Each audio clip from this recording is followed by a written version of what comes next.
Hey guys what's up. तो क्या हाल चाल है आप सबके। आई होप कि जैसे भी हो बहुत सही हो। तो दोस्तों आज की जो स्टोरी है वो है लिली की, और लिली की जो ये पूरी स्टोरी है वो मैं आपको लिली के ही पॉइंट ऑफ व्यू से सुनाने वाला हूँ। तो वीडियो स्टार्ट्स इन 3, 2 and 1। हे, मेरा नाम लिली है। मैं एक 28 साल की लड़की हूँ और एक आर्किटेक्ट भी। मेरी लाइफ मेरे बॉयफ्रेंड जॉर्ज, पार्टी, ऑफिस और ट्रैवलिंग तक ही सीमित है। मेरे पेरेंट्स का डिवोर्स हो चुका था जब मैं 17 साल की थी, और उसके बाद से मैं अपनी माँ से भी अलग हो गई जब उन्होंने दूसरी शादी कर ली। मेरी लाइफ में खुशियाँ तब आना शुरू हुई जब मुझे जॉब लगी और मेरे ही जॉब फील्ड में मुझे जॉर्ज मिला। मेरे वहाँ कई फ्रेंड्स बने। आज तक मेरा ऐसा कोई दोस्त नहीं बना जिन्हें मैं दुनिया के सामने इंट्रोड्यूस कर सकूं, बट यहाँ जॉब लगने के बाद मेरी लाइफ बदल सी गई। मेरे ग्रुप में चेरी, क्लियो, एरिक, एक्सेल और जॉर्ज थे। मेरे लाइफ में सब परफेक्ट चल रहा था। मैं खुश थी, जॉर्ज खुश था। हम जल्द ही शादी करने वाले थे, पर एक रात मेरी लाइफ में ऐसी आई जब मेरी जिंदगी में सब बदल गया। मुझसे सब छीन लिया गया।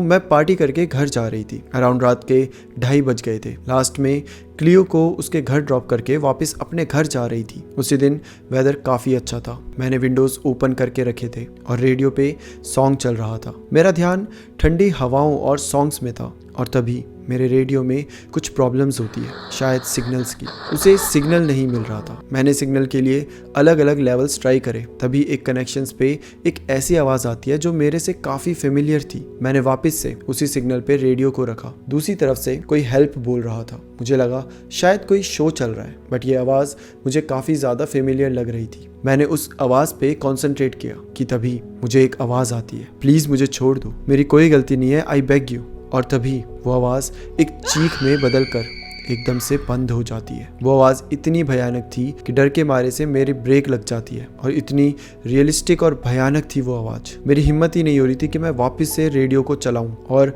वापस से जो वो आवाज़ आ रही थी उसे सुनूं। मैं अब रेडियो को बंद कर देती हूँ। मैं धीरे धीरे अपनी कार चलाने लगती हूँ। मेरा ध्यान बार बार उसी आवाज़ पे जा रहा था। मुझे लग रहा था कि आवाज़ काफ़ी जानी पहचानी है, पर मुझे याद ही नहीं था कि ये आवाज़ मैंने कहाँ सुनी थी। मेरा ध्यान इन्हीं सब पे था। तभी मेरे कार के सामने अचानक से एक लड़की आ जाती है। मैं ब्रेक लगाने की पूरी कोशिश करती हूँ, पर लगा नहीं पाती।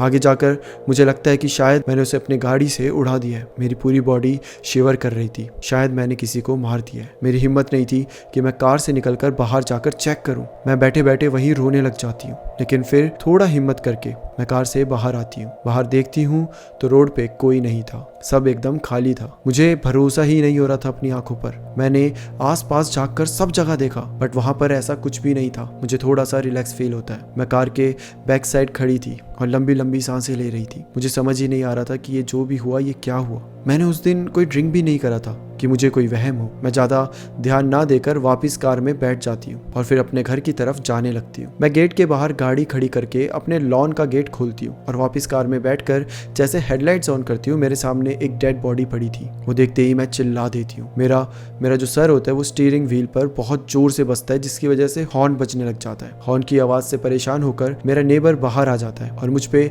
पुलिस की धमकी देकर चला जाता है। मैं थोड़ा खुद को कंट्रोल करती हूँ और फिर देखती हूँ कि सामने मेरे लॉन पर कुछ भी नहीं था, कोई डेड बॉडी नहीं थी। मैं अपने दिमाग का वहम सोचकर कार अंदर ले जाती हूँ और सीधे जाकर बिना सोचे फ़ोन ऑफ करके सो जाती हूँ। शायद मैं थक गई थी, इसलिए ये सब हो रहा था। इतना सब होने की वजह से अब मैं गहरी नींद में चले जाती हूँ और सुबह के 11 बजे उठती हूँ, और मेरी नींद एक डोर पर नॉक होने की वजह से खुलती है। मैं जाकर देखती हूँ तो मेरे डोर पर कोई नॉक कर रहा था। मैं गेट खोलती हूँ तो मेरे सामने पुलिस थी और उसके साथ जॉर्ज और मेरे बाकी फ्रेंड थे। जॉर्ज मुझे कुछ पूछता है कि तुम्हारा फ़ोन क्यों ऑफ है, और मैं उसे बताने ही लगती हूँ, लेकिन पुलिस देखकर मैं कंफ्यूज हो जाती हूँ। मुझे लगा शायद मेरे नेबर ने कंप्लेंट कर दी होगी। तब पुलिस बोलती है कि रात को मैं कहाँ पर थी। मैंने बताया कि सबको ड्रॉप करके मैं घर आ गई थी। मैं बिना उसकी बात सुने उन्हें सॉरी बोलने लग जाती हूँ और कि मैं गलती से हॉर्न बजा रही थी। तब मुझे जॉर्ज बताता है कि पुलिस यहाँ एक मर्डर इन्वेस्टिगेशन के लिए आई है। ये सुनने के बाद मैं कंफ्यूज हो जाती हूँ कि मर्डर, किसका मर्डर। तब मेरी नज़र मेरे फ्रेंड्स पे जाती है, और उनमें से एक जो मेरा फ्रेंड होता है वो वहाँ पर मौजूद नहीं होता है। उसका नाम था क्लियो। मैं कुछ बोलती उससे पहले जॉर्ज ने बोल दिया, क्लियो का कल बेरहमी से मर्डर हुआ है। मैं वहाँ गेट पर बैठ जाती हूँ, और तब रात वाली बात मेरे माइंड में स्ट्राइक करती है कि वो जो आवाज़ थी, वो जो मुझे बहुत फेमिलियर सी आवाज़ लग रही थी, वो और किसी की नहीं बल्कि वो क्लियो की आवाज़ थी। मुझे कुछ समझ नहीं आ रहा था। पुलिस अपनी इन्वेस्टिगेशन में लगी थी। मैं क्लियो को देखना चाहती थी, बट पुलिस ने अलाउ नहीं किया। उसका बहुत ही ही ब्रूटली मर्डर किया गया था। हम में से किसी को समझ ही नहीं आ रहा था कि ऐसे अचानक से क्या हो गया। क्लियो की तो किसी से दुश्मनी भी नहीं थी। ये सब में करीब 3-4 दिन चले जाते हैं। हम सब काफ़ी परेशान थे और दुखी भी थे, और सबसे ज़्यादा जो परेशान था वो था एरिक। एरिक क्लियो का बॉयफ्रेंड था और उससे बहुत ज़्यादा प्यार करता था। एरिक को ही सबसे पहले क्लियो के बारे में पता चला था, क्योंकि वो उसके नेबर में ही रहता था और एवरी मॉर्निंग दोनों साथ में वॉक पे जाते थे। क्लियो की भी मेरी तरह कोई फैमिली नहीं थी। उसके पेरेंट्स भी अलग हो चुके थे और उसकी मदर की डेथ काफ़ी साल पहले हो चुकी थी। वो यहाँ अकेले रहती थी और इस सिटी में जॉब के लिए आई थी। करीब 1 हफ्ता बीत जाता है और हम सब धीरे धीरे क्लियो की मौत से ओवरकम कर रहे थे। मैं अपने ऑफिस में ही थी, एक प्रोजेक्ट पर काम कर रही थी। तभी मेरे फ़ोन में कुछ नॉइस आता है और जब मैं देखता हूँ तो वो रेडियो में जैसे सिग्नल नहीं पकड़ते, उस टाइप का नॉइस आ रहा था। मैं फ़ोन निकाल कर चेक करती हूँ कहीं मुझसे गलती से कोई रेडियो ऑन तो नहीं हो गया, बट ऐसा कुछ भी नहीं था, पर आवाज़ फ़ोन से ही आ रही थी। तभी उस दिन की तरह मुझे आज फिर से एक आवाज़ आती है और ये आवाज़ इस बार एक आदमी की थी, एक मेल की। यह आवाज़ भी मुझे काफ़ी फेमिलियर लगती है और तभी मुझे याद आता है कि एक रात पहले ही मुझे ऐसे ही रेडियो पर क्लियो की आवाज़ आई थी और अगले दिन उसका मर्डर हो गया था। मैं श्योर नहीं थी कि ये सच है या कोई हेलुसिनेशन, लेकिन जो भी था मुझे कहीं ना कहीं शायद ये हिंट दे रहा था आगे होने वाले इवेंट्स के बारे में। मैं ध्यान से इस आवाज़ को सुनने लग जाती हूँ। आवाज़ क्लियर नहीं थी, बार बार सिग्नल गायब हो रहा था। सिग्नल के लिए मैं बालकनी की साइड जाती हूँ और आवाज़ को ध्यान से सुनने लगती हूँ। उसमें सेम ऐसे ही गिड़गिड़ाने की आवाज़ आ रही थी। कोई था जो सामने से हेल्प हेल्प बोले जा रहा था। मैं पूरी कोशिश कर रही थी आवाज़ को सुन सकूं, पर कुछ भी क्लियर नहीं था। तभी मुझे एक्सेल की चिल्लाने की आवाज़ आती है। जब तक मैं समझती तब तक ऊपर फ्लोर से एक्सेल नीचे गिर जाता है। ये देखकर मेरा फ़ोन भी मेरे हाथ से छूट जाता है। वो ज़मीन पे पड़ा हुआ था, उसके चारों तरफ खून बह रहा था। ये सब देखकर मैं वहीं पर बेहोश हो जाती हूँ। जब होश में आई तो पता चला कि एक्सेल बिल्डिंग के टेरेस पे किसी काम से गया था और वहाँ से गिर गया। सबने इसे एक एक्सीडेंट बताया, पर मुझे पता था ये एक्सीडेंट नहीं है। मेरे हालात डर से ख़राब थे, पहले क्लियो और अब एक्सेल। समझ नहीं आ रहा था कि मैं किसे बताऊं। क्या कोई मेरी बात पे विश्वास करेगा? मेरी लाइफ एकदम से पलट चुकी थी। जहां पहले मेरे अगल बगल खुशियां ही थी, सब फ्रेंड्स थे, सब इंजॉय करते थे, वो आज एकदम से गायब हो गई थी। सामने एक्सेल के पेरेंट्स रो रहे थे, उनकी रो रो कर बुरी हालत हो चुकी थी। और जो हाल एरिक का था उसकी गर्लफ्रेंड के मरने के बाद, अब वही हाल चेरी का था, क्योंकि चेरी एक्सेल की गर्लफ्रेंड थी और इन दोनों की कुछ ही महीनों में एंगेजमेंट भी होने वाली थी। चेरी तो ना किसी से बोल रही थी और ना उसे देख के ऐसा लग रहा था जैसे कि वो होश में भी नहीं है। हम सब फ्रेंड्स अपने पार्टनर के साथ शादी करने वाले थे, लेकिन न जाने ऐसा क्या हो गया। हम सब एक्सेल के घर से अब अपने घर जा रहे थे। एकदम शांति थी कार में, कोई कुछ नहीं बोल रहा था। मेरे दिमाग में बार बार वो रेडियो वाली बात आ रही थी। वो जो भी था वो बिल्कुल नॉर्मल नहीं था, पर उस वक्त हालत ऐसे थे कि मैं किसी को बता भी नहीं सकती थी। तभी मेरा ध्यान कार के हॉर्न पे गया। जॉर्ज हॉर्न बजा रहा था। कार के सामने कोई लड़की खड़ी थी और उस लड़की का फेस दूसरी तरफ था, मतलब कि हमारे सामने उसने अपनी पीठ रखी हुई थी। जॉर्ज चिल्ला रहा था, बट उस लड़की पे मानो कोई असर ही नहीं हो रहा था। जॉर्ज गुस्से में बाहर निकलता है, पर जैसे वो लड़की के सामने आता है जॉर्ज के चेहरे का रंग बदल जाता है। वो एकदम शॉक्ड था। वो लड़की धीरे धीरे अपने कदम जॉर्ज की तरफ बढ़ा रही थी। जॉर्ज के चेहरे पर डर साफ नजर आ रहा था। वो अपने कदम पीछे लिए जा रहा था। उसे देखकर अब एरिक बाहर निकलता है और उसका भी सेम रिएक्शन था उस लड़की को देखकर। मैं और चेरी कार में बैठे हुए थे। हम उन्हें अंदर बुला रहे थे, पर उनका कोई रिस्पॉन्स ही नहीं आ रहा था। तभी सडनली हमारी गाड़ी के लॉक्स अपने आप लग जाते हैं और कार धीरे धीरे बढ़ने लगती है। मुझे और चेरी को समझ ही नहीं आ रहा था कि अब हम करें तो आखिर क्या, ये सब क्या हो रहा है। मैं सब एनालाइज करती उससे पहले चेरी बैक सीट से ड्राइविंग सीट पर आती है और ब्रेक लगाने की कोशिश करती है। शायद कोई इश्यू था कार के साथ। अब गाड़ी रुक जाती है। हम जब तक ये सब में बिजी थे तब तक वो लड़की सामने से गायब हो जाती है और जॉर्ज और एरिक दोनों ही शॉक्ड थे। वो दोनों दौड़ के कार में आते हैं और दोनों के मुंह से जो नाम निकलता है उसे सुनने के बाद मेरे पैरों के नीचे से ज़मीन खिसक जाती है। हम सब भूल चुके थे कि अभी हमारे फ्रेंड्स की डेथ हुई है।